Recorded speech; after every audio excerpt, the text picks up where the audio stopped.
দেখুন, এটাকে একটা মিথ্যে একটা পরিকল্পনা করে সন্দীপ বাবু, আমাদের হিঙ্গলগঞ্জ থানার ওসি, ওনাকে আজকে সাসপেন্ড করেছেন। আমরা ওনার সাথে আছি।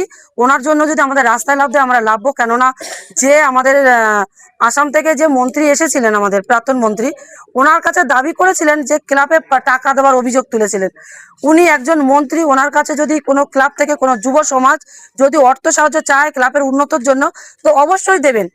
ওনার আছেন অর্থ, উনি দিয়েছেন। তো আমি এখানে বেআইনি কিছু দেখছি না, উনি লিগালি দিয়েছেন, আর ইনলিগাল কিছু নেই। তো ওনাকে মিথ্যে একটা অভিযোগে যদি ওনাকে অ্যারেস্ট করানো হয়, তো এই সন্দীপ যে আমাদের হিঙ্গলগঞ্জ থানার ওসি, উনি ওনাদেরকে জামিন দিয়ে ভালোই করেছেন। কেননা উনি আইনের পক্ষে থেকে কাজ করেছেন, উনি আইনের বিরুদ্ধে গিয়ে কাজ করেননি। তার জন্য আমরা সন্দীপ বাবুর পাশে আছি। নির্বাচন কমিশনারের যে আচরণ বা ওনারা যে কার্যকলাপ করছেন, এটা সারা ভারতবর্ষের মানুষ দেখছে।